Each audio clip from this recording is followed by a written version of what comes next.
이부 예배 참석하신 여러분 모두에게 하나님의 큰 은혜가 가득하시기를 주님의 이름으로 간절히 축원합니다. 한 주간 동안 삶의 자리에서 살다 오신 우리 성도들과 먼저 인사 나누겠습니다. 사랑합니다. 축복합니다.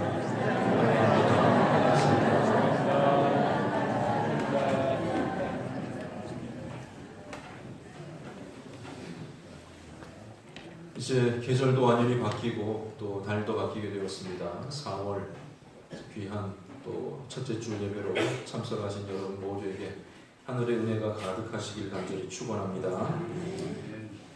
아무리 좋은 때라도 사건과 사고의 소식을 들을 때마다 우리의 마음은 또 두려워지고 또 안타까운 마음을 가질 수밖에 없습니다.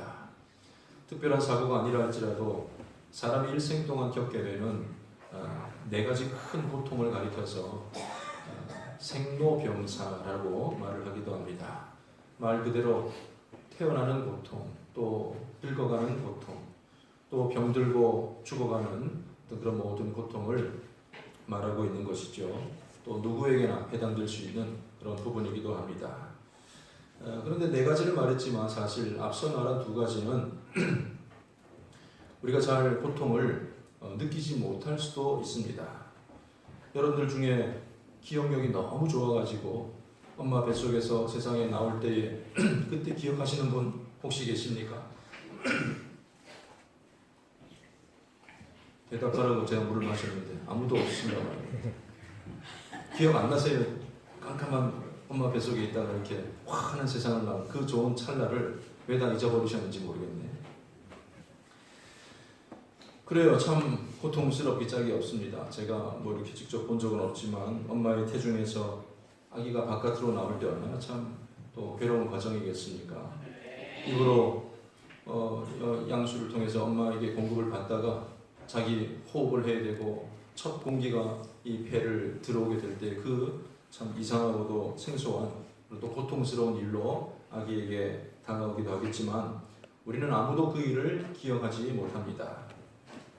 오히려 엄마들만이 그 고통을 다 순간들을 기억하고 있을 뿐입니다. 그리고 태어나는 고통이라고 말했지만 그 고통의 순간을 지켜보는 사람들은 눈물 흘리는 것이 아니라 모두가 다 기쁨으로 한 생명의 탄생을 축하하곤 합니다. 늙어가는 것은 어떻습니까? 우리가 늙어가는 것, 노화가 되는 것은 사실 그 속도가 매우 느리기 때문에 늙어가는 것을 고통스럽게 생각하지는 않습니다. 잘 생각해보면 구별할 필요가 있는데 뭐 아프거나 이런 걸 떠나서 자연적으로 늙어가는 것은 우리가 고통으로 감지할 수가 없습니다. 어느 날 불현듯 야 내가 벌써 이 나이가 되었나, 환갑이 지나버렸나, 또 혹은 뭐 이렇게 은퇴할 나이가 되어버렸나 라는 생각은 해볼 수 있겠지만 하루 동안 지나가면서 야 오늘 늙느라고 고통이 참 심했다, 혹은 더 짧게 1시간 동안 얼마나 참 괴로웠는지 모르겠다 이렇게 생각하고 사는 사람들은 아무도 없을 것입니다. 그러나 나머지 두 가지는 우리에게 직접적으로 그 고통의 이 강도를 느끼게 하는 부분들입니다. 병드는 것은 우리가 이 체감적으로 느낄 수 있는 큰 고통이라고 말할 수가 있을 것입니다. 사실 눈에 보이지도 않지만 내 몸속을 침투한 병균이라든지 또 여러 가지 안 좋은 그런 질병들 때문에 급격히 쇠약해지고 또 온갖 어려운 치료들을 받아야 하는 것 아니겠습니까?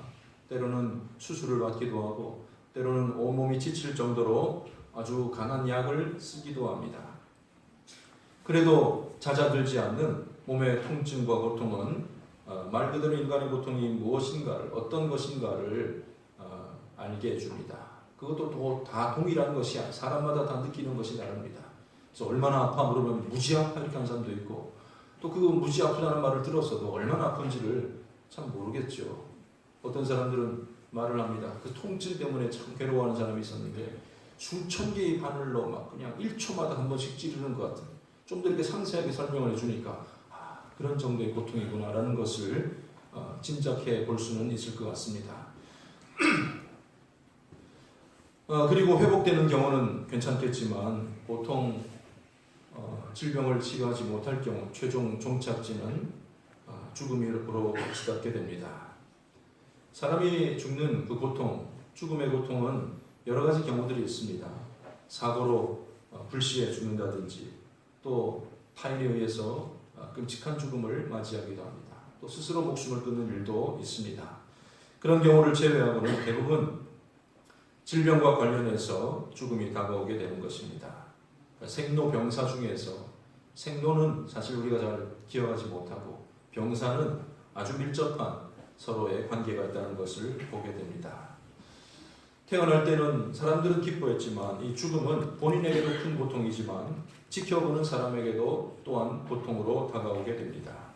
떠나보내는 사람들의 마음, 고통 가운데 있는 사람을 지켜보는 사람들의 마음, 더 이상 소멸되어서 이 세상에서는 마주할 수 없다는 그런 상실감이 다른 사람들에게도, 모든 사람들에게도 또 고통으로 다가올 수밖에 없다는 것입니다. 오늘 본문 말씀을 통해서도 생사의 갈림길에 놓여 있는 사람이 있습니다. 이 병사에 해당되는 이 부분인데, 그는 큰 병에 걸렸는데 아마도 더 이상 조치를 취할 수 없는 죽을 병이었던 것 같습니다. 그 사람의 이름은 나사로라고 소개되어져 있습니다. 보통 유대 사람들은, 이 유대인들은 어떤 사람들을 소개할 때에 단란 그 사람 이름만 말하지 않고 누구의 아들 이런 식으로 표현을 하게 됩니다. 그래서 직접적으로 이름 자체가 누구의 아들로 기록된 사람인 바돌로메 같은 사람은 아버지 이름이 돌로메의 아들, 바라는 뜻이 바로 뜻이거든요. 또 바디메오, 이 사람도 디메오의 아들이라는 뜻으로 불려집니다. 바자를 붙이지 않는다 할지라도 성경에는 누구의 아들 누구의 아들 누구 이렇게 표현되어 있는데, 나사로는 11장 1절과 2절 말씀 보면 마르다와 마리아의 오라버니라 이렇게 소개를 하고 있습니다. 그렇게 소개를 하고 있는 것은 아마도 이들의 부모가 일찍 죽었고 세 오누이만 남아서 서로를 아끼고 의지하며 살아왔다는 것을 우리가 미루어 짐작해 볼 수가 있습니다. 이들은 예수님과도 참 잘 아는 사이였는데 예수님께서는 나사로를 친구라고 부를 만큼 아주 밀접하고 가까운 사이였음을 보게 됩니다. 그래서 나사로의 누이들은 예수님께 급히 사람을 보내어서 이 오라버니의 위독한 상황을 알려드렸던 것입니다. 예수님께서는 너무나도 친분이 있고 사랑하는 이 나사로의 병들었다는 소식을 듣게 됩니다. 그러나 성경을 보게 되면 즉시 나사로에게 가지 않습니다. 그리고 제자들에게 말씀하시기를 이 병은 죽을 병이 아니요 하나님의 영광을 위함이라라는 그런 애매모호한 말씀만 하시고 시간을 보내었던 것을 보게 됩니다. 죽을 병이 아니라고 말씀하셨는데 결국 나사로는 죽고 맙니다. 마르다와 마리아가 그토록 의지하며 살았던 나사로였습니다. 예수님께서 그토록 아끼셨던 나사로가 죽었습니다. 나사로의 죽음, 그리고 나사로의 죽음을 고통 가운데 받아들여야만 했던 이 마르다와 마리아를 위해서 예수님은 무엇을 하신 겁니까? 찾아오지도 않고. 사실 오늘 본문 내용은 저에게 듣지 않았어도 수많은 설교를 통해서 여러분들이 잘 아는 부분이겠지만, 성경을 읽어서 아는 부분이겠지만, 오늘 특별히 우리가 살펴보게 될 것은 고난받은 인간의 삶 가운데서 예수님께서 무엇을 행하셨는지를 조금 이렇게 중심으로 살펴볼 수 있는 오늘 시간이 되었으면 좋겠습니다. 먼저 예수님께서는 그 인간이 겪고 있는 고통의 장소로 찾아오신다라는 것을 믿으시기를 바랍니다. 예수님께서는 제자들에게 죽은 나사로가 있는 이 유다 베다니로 가자고 하였습니다. 그러나 제자들은 현실을 직시하려고 예수님께 조언하게 됩니다. 10장 말씀을 거슬러서 올라가 보면 예루살렘에서 이미 한 사건이 있었습니다. 이제는 노골적으로 예수님을 잡아서 또 해하고자 했던 유대인들이 돌로 치려 했던 그런 사건이 있었기 때문입니다. 그래서 지금 이 베다니는 유대 지역이 예루살렘과 아주 가까운 곳인데 그곳으로 가는 것이 너무나도 위험하다는 것을 알리고 또 예수님을 만류하였던 것이죠. 실제로 예루살렘과 베다니는 약 한 3km 정도 떨어져 있는 그런 곳입니다. 천천히 가도 1시간 정도면 오고 갈 수 있는 그런 가까운 거리였기 때문에 충분히 예상해 볼 수 있는 것 아니겠습니까? 예수님이 베다니에 왔다는 소식을 듣고 유대인들의 무리들이 쫓아올 수 있는 그런 가능성은 충분하였습니다. 이런 위험 때문에 제자들이 베다니로 가자는 예수님을 만류하였던 것이죠. 그러나 예수님은 나사로가 장사된 이 베다니로 가셨습니다. 예수님이 도착한 시점은 나사로가 죽어서 무덤에 있게 된 지 나흘이나 지나버린 그런 때였습니다. 예수님이 오셨을 때 마르다가 먼저 예수님을 맞이하게 됩니다. 마르다는 원망스럽게 예수님께 말하기를 예수님이 여기 계셨더라면 우리 오빠 나사로가 죽지 않았을 것이라고 말하였습니다. 아쉬움과 절망을 쏟아내는 마르다에게 예수님은 나사로가 다시 살아날 것이라고 23절에 말씀을 주셨습니다. 마르다는 예수님의 말씀을 듣긴 들었지만 자기 귀를 통해서 이 머리로 올라오기는 자기 마지막 날 부활을 생각하였던 것입니다. 마르다는 믿음이 있는 사람이에요. 부활신앙을 가지고 늘 살고 있는 사람이었으니까 믿음이 있는 그런 사람이었습니다. 예수님께서 말씀하신 것을 그 부활신앙에 빗대어서 해석해낼 만큼 그런 믿음이 있었지만 예수님이 말씀하신 그 본뜻을 더 깊은 뜻은 알지 못했던 그런 사람이었습니다. 지금이라도 당장 죽은 나사로를 살리실 수 있다는 그런 믿음까지는 도달하지 못했던 여자였습니다. 예수님께서는 이런 마르다에게 자신이 누구신지를 알려주셨습니다. 나는 부활이요 생명이니 나를 믿는 자는 죽어도 살겠고 무릇 살아서 나를 믿는 자는 영원히 죽지 않을 것이다. 그리고 마르다에게 이 말을 믿는지를 물어보십니다. 이것을 내가 믿느냐? 이것을 내가 믿느냐? 우리는 보통 성경을 읽다가 이 대목에 오게 되면 마르다의 믿음이 참 보잘것없다, 참 연약한 믿음이다라고 생각하기를 또 생각하게 되고 또 비웃기 쉽습니다. 그러나 사실 믿음 생활하고 있는 우리의 모습을 보아도 이 마르다와 참 비슷한 면들을 종종 찾아보게 됩니다. 우리가 다 믿음 생활을 하고 있지만 똑같은 믿음의 수준이 아니고 똑같은 믿음의 어떤 그런 경지가 아니라는 것을 우리가 인정할 수밖에 없지 않겠습니까? 그런데 또 안 좋은 믿음은 뭐냐면 내가 믿을 수 있는 부분까지만 믿고 살아가고 있는 것은 아닌지 오늘 그것을 우리는 심각하게 점검해 보아야 할 것입니다. 믿음이라는 것은 내가 수용이 가능하고 내가 이해가 되고 내가 정말로 용납이 될 만한 것들까지 믿는 것은 참된 믿음이 아니에요. 참된 믿음이라는 것은 하나님께서 말씀하시고 주님께서 명령하신 그것까지 그 모든 것을 믿는 것이 참된 믿음이라는 것을 여러분들이 아셔야만 하는 것입니다. 성경이 증언하고 있고 성경이 말씀해 주시는 예수님에 대해서 우리는 과연 어디까지 믿고 있습니까? 참 훌륭한 분이었지, 참 사랑이 넘치는 분이었지, 섬김과 나눔과 참 괜찮은 분이었지, 거기까지만 알고 있어서는 안 됩니다.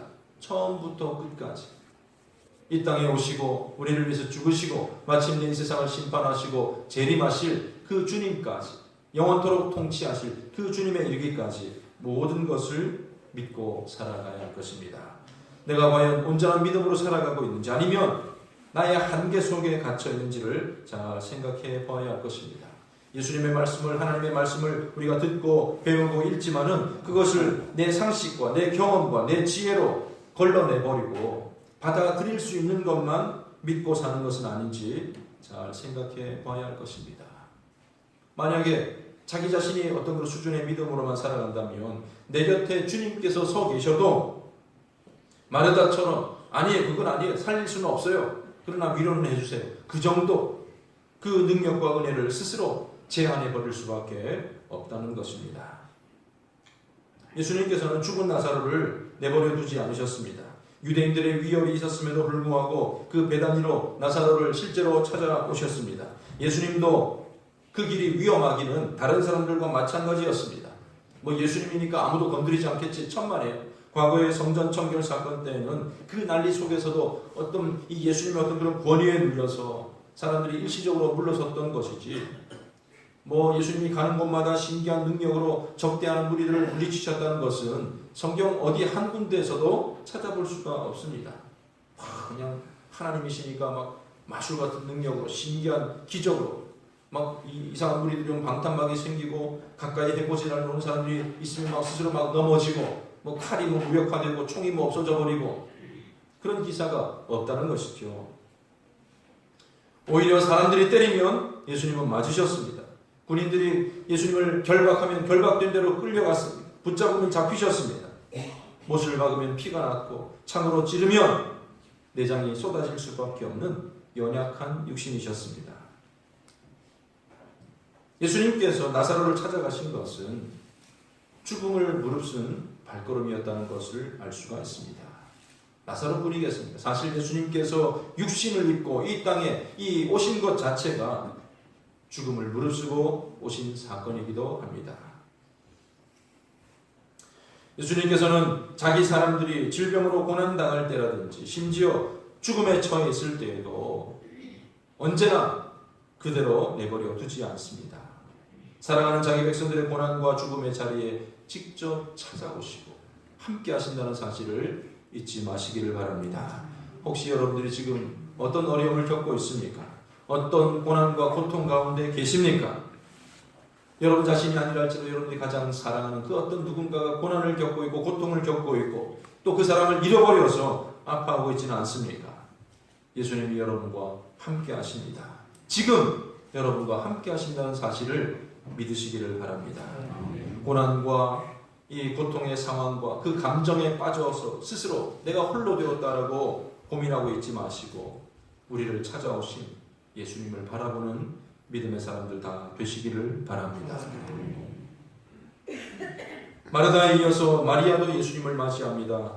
비교적 조용하고 차분한 성격이었던 마리아지만 예수님을 보자마자 서름에 북받쳐서 그 발 앞에 엎드려서 눈물을 흘리고 울게 됩니다.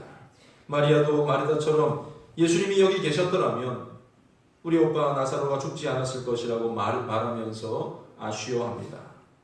마리아와 함께 따라왔던 유대인들도 같이 울었다라고 되어 있습니다. 젊어서 죽은 나사로가 안타까웠고 그를 고통스러운 마음으로 기억하고 있는 두 자매가 너무나도 불쌍해서 유대인들도 같이 울었을 것이에요. 예수님은 마리아와 또 따라온 사람들이 우는 것을 보시고 비통해 하셨다. 그리고 그들을 불쌍히 여기셨다라고 성경에 기록되어져 있습니다. 그리고 나사로가 누워있는 무덤에 도착하셨을 때에 예수님께서도 눈물을 흘리셨다는 것을 우리가 보게 됩니다. 이 나사로의 무덤 앞은 앞으로 어떤 일이 벌어질지 모르겠지만 온통 눈물 바다였다는 것을 보게 됩니다.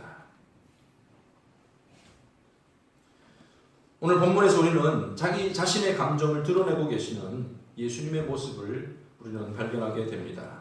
33절 말씀 보면 비통히 여기신다. 그리고 38절에도 속으로 비통히 여기셨다라는 말씀이 두 번이나 등장하고 있는데 비통히 여긴다라는 말에 이 헬라어 뜻을 번역할 때 보면 분노하다라는 뜻을 가지고 있습니다. 그러니까 분노하셨던 예수님께서는 또 사람들을 불쌍히 여기시며 눈물을 흘리셨다는 것을 보게 됩니다. 두 가지 감정이 등장하는데 예수님의 분노와 또 예수님의 눈물, 우리는 이것을 어떻게 이해해야 하겠습니까? 먼저 예수님은 죽음으로 벌어진 인간의 현실에 공감해 주시는 것이었습니다. 예수님은 하나님이 창조한 그 창조의 꽃, 하나님의 형상대로 지음받은 인간이 죽음 앞에 무력하게 소멸되는 것을 보고 분노하셨습니다. 나사로 너 왜 거기 누워있어? 나사로를 분노한 것이 아니라 이 상황을 분노하셨다는 것이죠. 원래 이렇게 죽지 않아도 될 사람들이었는데 이렇게 비참한 일을 겪게 만들고 또 그것을 악순환으로 돌아가게 만드는 죄에 대해서 분노하셨다는 말입니다. 또한 두 번째 분노는 사람들의 이 비방이 있었습니다. 이 맹인의 눈을 뜨게 하고 기적을 베풀던 사람이 왜 이 사람은 죽지 않게 할 수 없었느냐. 믿지 못하는 자들을 향한 그런 마음을 볼 수가 있습니다. 그리고 이 눈물, 사랑하는 사람을 죽음을 그 고통스럽게 바라보고 있지만 그 죽음 앞에서 아무것도 할 수 없어서 절망하고 슬퍼하는 인간의 모습을 불쌍히 여기시고 우셨다는 말씀입니다. 여러분 별로 해줄 게 없어요. 조금 덜 아프면 일반 병실에도 계시지만 많이 아프면 어디로 갑니까? 중환자실 가고 중환자실 가면 보호자도 격리해. 겨우 면회 시간 하루에 한 2번 정도 가서 어떻게 되셨나 보고 가만히 계시고 그냥 뭐 이렇게 있는 모습 보고 나올 수밖에 없는 것이, 자식들이라 할지라도 아내라 남편이라 할지라도 그럴 수밖에 없는 것이 우리의 상황 아니겠습니까? 예수님께서 그들의 모습을 보고 불쌍히 여기셨다는 것입니다. 여러분, 혹시라도 누구누구 집사님, 누구누구 권사님 돌아가신 장례식장에 경건하지 않게 천국 가시는 왜 울고 있나, 제발 그런 말씀 하지 마시기를 바랍니다. 예수님도 오셨잖아요. 기뻐도, 우리가 좋은 데를 갔어도, 여러분 뭐 자녀들이 하버드 대학을 합격을 했어도 1년, 2년, 몇 년, 10년을 못 본다고 그러면 잘 갔다고 그냥 웃으면서만 보낼 수 없을 거예요. 어떤 그런 이별의 어떤 그런 아쉬움들을 표현하지 않겠습니까? 천국에서 우리가 만나게 될 것이지만 이 땅에서 만날 수 없으면 우리는 눈물을 흘릴 수 있는 거예요. 이런 소리 들었어요. 어디 가니까 또 이 집은 왜 여자들이 눈물을 안 흘려? 여자들만 눈물 흘리라는 법이 있습니까? 예수님도 남자인데 우셨는데 남자들은 흘리면 안 되는 거예요. 우리 예수님께서는 고통 중에 있는 우리를 냉정하게 쳐다보고 계시는 분이 아니십니다. 때로는 분노하심으로, 때로는 눈물로써 우리가 처한 상황에 깊이 공감해 주신다는 말씀입니다. 이제는 우리가 육신으로 계신 주님은 볼 수가 없어요. 대신 성령과 함께하는 시대 아니겠습니까? 성령 시대를 살아가고 있을 때에도 성령께서 우리가 정말로 당황하여서 고통 가운데 말할 바를 모르고 무엇을 기도해야 될지 도무지 모르고 있는 그 상황 가운데 있을지라도 주님께서 먼저, 성령께서 먼저 말할 수 없는 탄식으로 우리를 위해서 친히 간구해 주신다라고 성경은 말하고 있습니다. 예수님은 자신의 백성들을 소멸시키는 죽음에 대해서 분노하시는 분이십니다. 우리가 고통과 죽음으로 눈물을 흘릴 때 예수님은 함께 그 마음에 동참해 주시고 눈물을 흘리신다는 말씀입니다. 우리를 위해서 분노하시는 예수님을 보면서 우리는 힘을 얻게 됩니다. 우리를 위해서 눈물을 흘리시는 예수님을 보며 우리는 위로를 받게 되는 것입니다. 고난과 죽음의 고통 가운데에서도 우리는 용기를 낼 수가 있습니다. 우리의 그 모든 상황을 깊이 공감해 주시는 예수님이 나와 함께 하시기 때문입니다. 예수님께서는 분노와 눈물로 죽어가는 인간의 현실에 깊이 공감해 주셨습니다. 그러나 이제 예수님께서는 그 현실에 공감에만 머물지 않고 그 현실을 뒤집는 능력을 행하신 것을 보게 됩니다. 예수님께서는 그냥 무기력하게 어쩔 수 없는 거지, 죽어가는 거지, 아픈 거지 라고만 보고 계셨던 것이 아니라 그 모든 상황을 역전시켜 주셨다는 것입니다. 이제부터 예수님께서는 상식적으로는 잘 맞지 않는 요구들을 하십니다. 무덤을 막고 있는 돌을 옮겨 놓으라고 합니다. 아니, 무덤을 왜 잘 우리 같으면 이렇게 매장을 했으면 그걸 왜 또 파헤칩니까?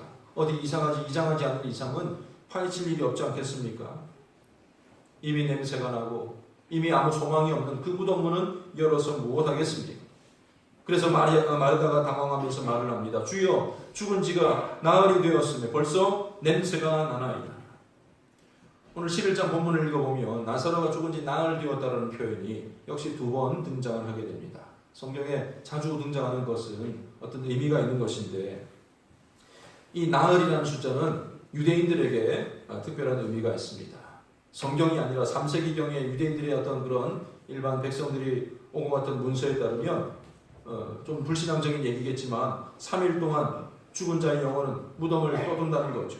그러면서 자기의 몸으로 들어가려고 하고 있지만 그 기간이 지나서 시신이 얼굴색에 변하고 또 몸이 부패되는 것을 보게 되면 죽은 자의 영혼이 단념하고 떠난다는 그런 문서를 발견할 수가 있습니다. 이런 배경들이 팽배해져 있었는데 사흘도 아니고 나흘 동안이나 무덤에 있었다는 것은 나사로의 완전한 죽음을 뜻하는 것이고 심지어 부패가 되어 냄새가 나는 나사로가 살아난다는 것이 마르다에게는 불가능한 것처럼 보였을 것입니다. 당황하며 주저하는 마르다에게 예수님께서는 단호한 어조로 믿음을 강조하십니다. 40절 보면 내가 믿으면 하나님의 영광을 보리라. 드디어 무덤을 막은 돌이 옮겨지고 예수님께서는 하늘을 우러러 기도하십니다. 아버지여, 내 말을 들으신 것을 감사하나이다. 항상 내 말을 들으시는 줄을 내가 알았나이다. 그러나 이 말씀하옵는 것은 둘러선 무리를 위함이니 어떤 무리입니까? 고통 가운데, 절망 가운데, 죽음 가운데 아무런 소망 없이 서 있고 눈물 짓는 그들을 위함이니 곧 아버지께서 나를 보내신 것을 그들로 믿게 하려 함이니이다. 이 말씀을 하시고는 큰 소리로 주님께서 외치십니다. 나사로야 나오라. 우리는 여기에서 무덤으로 상징되어 있는 죽음 앞에 신적인 권위로 당당하게 외치시는 예수님의 모습을 발견하게 됩니다. 부활이요 생명이신 예수님께서 죽음에게 명령하셨습니다. 그리고 놀라운 일이 벌어졌습니다. 죽었던 자가 무덤 밖으로 걸어 나옵니다. 수족이 아주 배로 동여 있고 얼굴은 수건에 쌓인 채로 이스라엘의 풍습이었다면 지금 우리 같으면 이제 온 몸을 동이고 손으로 맞고 이런 상황으로 걸어 나왔다는 것이죠. 예수님께서 한마디 더 하십니다. 풀어놓아 다니게 하라는 말씀으로 이 나사로의 완전한 부활을 선언해 주셨습니다. 여러분, 죽었다가 살아난 자가 누구입니까? 누구라고 그랬습니까? 나사로입니다. 동시에 예수님께서 다시 오실 때 살아나게 될 저와 여러분 모두를 가리키고 있다는 것을 믿으시기를 바랍니다. 예수님께서 이 나사로를 살리시기 전에 사람들에게 하셨던 말씀을 보면 이 사실을 발견하게 됩니다. 요한복음 5장 25절 말씀 보면 이미 이런 말씀하셨는데 진실로 진실로 너희에게 이르노니 죽은 자들이 하나님의 아들의 음성을 들을 때가 오나니 곧 이때라. 듣는 자는 살아나리라. 예수님께서는 이 나사로 한 사람을 살리심을 통하여서 자신의 말이 참되다는 것을 증명해 주셨습니다. 동시에 이 말씀이 살아난 나사로에게 뿐만 아니라 재림 때에 살아나게 될 우리에게도 해당되는 말씀임을 보여주셨습니다. 그리고 우리 주님께서도 친히 십자가에 달려 돌아가셨다가 3일 만에 부활하심으로 몸소 부활을 보여주셨고 부활의 첫 열매가 되신 줄로 분명히 믿습니다. 이제 우리에게 중요한 질문 한 가지가 남습니다. 부활이 우리에게 이루어지기 위해서 지금 우리에게 필요한 것이 무엇입니까? 뭐가 제일 필요할까요? 그것은 바로 믿음이라는 사실을 기억하시기를 바랍니다. 예수님이 부활이요 생명이라는 사실을 믿는 믿음, 그분이 나를 살리실 것이라는 것을 믿는 믿음입니다. 마르다에게 믿음을 강조하셨던 예수님께서 우리에게도 믿음을 강조하시며 약속하고 계십니다. 내가 믿으면 하나님의 영광을 보게 되리라. 주님께서 우리와 함께 하신다는 약속을 믿으시기를 바랍니다. 주님은 우리와 함께 하십니다. 이 세상을 떠나가시면서 마지막으로 하신 말씀이 바로 그 약속의 말씀 아니겠습니까? 내가 세상 끝날까지 너희와 항상 함께 있으리라. 그리고 내가 고통받고 고난당하는 그 자리에 주님께서 함께하고 계시다는 사실을 믿으시기를 바랍니다. 한순간도 단 한 번도 우리를 외면한 적이 없습니다. 그러나 사실 우리 주님께서는 그런 외면을 경험한 적이 있었습니다. 일시적으로나마 십자가상에 매달려 돌아갔을 때 마지막 그 순간에 엘리 엘리 라마 사박다니 나의 하나님 어찌하여 나를 버리시나이까. 그러나 그때는 외면할 수밖에 없었던 유일한 이유가 한 가지가 있었습니다. 그것은 우리 죄를 위해서 완전히 죽으셔야 했기 때문에 하나님께서는 그를 외면하셨고 나 자기 자신을 찌른 못자국보다 창자국보다 그 가시 멸류관보다 더 아팠던 것은 하나님의 외면이었다는 사실을 알 수가 있습니다. 십자가의 은혜로 자녀된 우리에게 주님은 그 어떤 순간도 눈을 감으시는 법이 없을 것입니다. 단 한순간도 우리를 외면하지 않습니다. 그리고 마침내 영광스러운 자리로 우리를 이끌어 주실 줄로 분명히 믿습니다. 사랑하는 성도 여러분, 예수님은 고통과 죽음에 있는 우리를 친히 찾아오십니다. 그분은 우리가 처한 죽음의 현실에 분노와 눈물로 공감해 주십니다. 그러나 그것으로 그치는 것이 아닙니다. 우리를 고통 중에서 건져내어 주시고 죽음 가운데서 살려주실 것입니다. 예수님께서 부활이요 생명이시기 때문입니다. 마리아의 입장에서는 왜 그때 계시지 않으셨어요? 살아있을 때, 숨이 붙어있을 때의 그 고통의 시간에 예수님께서 계셨더라면 그렇게 말할 수 있을지 몰라도 주님께서는 나사로를 한순간도 잊으신 적이 없습니다. 그리고 가장 필요할 때 하나님의 영광이 나타나는 그때에 찾아와 주셨다는 것을 보게 됩니다. 우리에게도 마찬가지입니다. 주님은 우리를 지켜보고 계실 뿐만 아니라 내 삶의 자리로 찾아와 주십니다. 그리고 우리를 건져 주실 것입니다. 지금 이 상황을 모면하게 해주세요라고 우리가 간절한 마음이 있을지 모르겠지만, 또 그렇게 기도하는 것이 당연한 것이지만, 주님께서는 가장 필요한 때, 가장 적절한 것으로, 가장 좋은 것으로 우리에게 허락하여 주실 줄로 분명히 믿습니다. 우리가 예수님을 믿고 살아가게 될 때에 그분은 마지막 날 죽음 앞에서 우리의 이름을 부르며 외치실 것입니다. 풀어놓아 다니게 하라. 그분의 이 음성에 죽음의 모든 것이 다 풀어지고 우리는 천국을 자유로이 걸어다니게 될 것입니다.